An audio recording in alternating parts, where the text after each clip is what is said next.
Let's get a quick take on Representative Diana DeGette announcing her bid for U.S. House Majority Whip this week.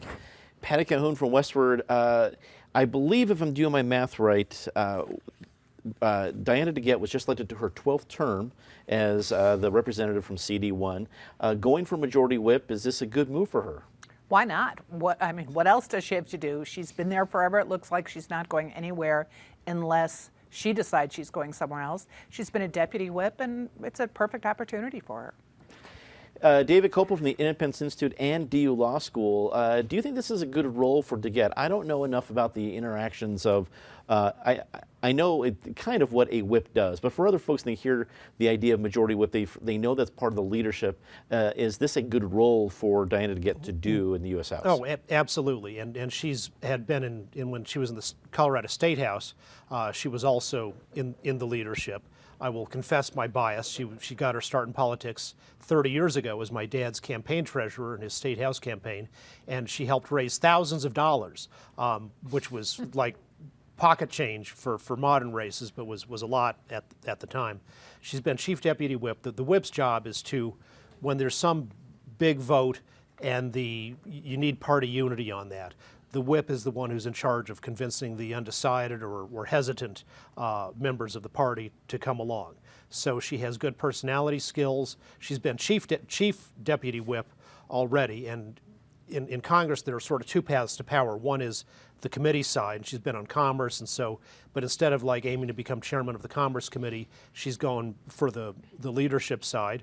She talks about the need for generational change. She's a mere 61, and her gerontocratic opponent, James Clyburn from South Carolina, is 78, relatively young among the senior House leadership. So there's a lot of Dems who in the U.S. House who want the younger people, the ones who aren't eligible for Social Security for another year, to be able to participate in leadership. She says we need a woman. I'm not sure that's that convincing in the context of the U.S. House in general, but she also says we need representation from the Rocky Mountain West, which is important, and that's part of, if they're going to have a long-term House majority, they're going to need to keep winning races in the Rocky Mountain West. Eric Sonderman, political analyst, I guess, looking at David's analysis, nothing against 61-year-olds, but if you're the rookie involved in the race, that's saying something about the race. I don't know. What do you think? Oh, you stole my thunder. I've never heard David be so complimentary and enthralled with the Democrat in my life. When Diana DeGette has been in Congress 22 years, she will be starting her 12th term in January. David mentioned her age. When that qualifies as new blood and generational change, you know the Democratic leadership of the House is way on the geriatric side.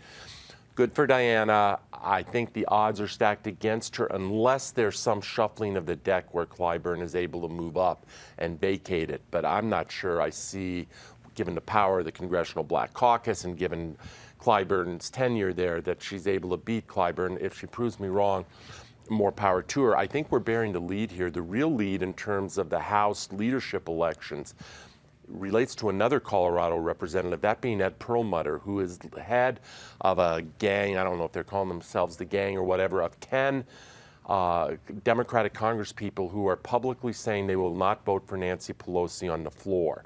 Jason Crow is also counted, new incoming U.S. rep, is also counted among those 10. If they hold to their guns, depending on what the final count is in the House, and there's still a few seats nationally up for grabs, if they're prepared not just to vote against Nancy Pelosi in caucus, but to vote against her on the floor when she needs 218 votes to become Speaker, that could be wild, and good for Ed Perlmutter. Joey Bunch, Deputy Managing Editor at Colorado Politics. Wrap it up for us. Diana DeGette, her bid for Majority Whip. Does it happen? Well, I think that Eric just nominated her for House Speaker. I don't know how that's going to turn out, but we'll see. You know, I think it's a good job for her. You know, what the whip does is they count the votes, and they offer threats and rewards to get the votes that they need. It's a tough job, and one of the chief criticisms of Diana DeGette is she doesn't spend enough time in her district. She's more concerned about what happens in Washington than she's concerned about what happens in 5 Points. So, you know, if she's worked this hard for it, let's get it. It can't hurt Colorado. and it might be good. It's a high leadership position, and high profile never hurts anybody.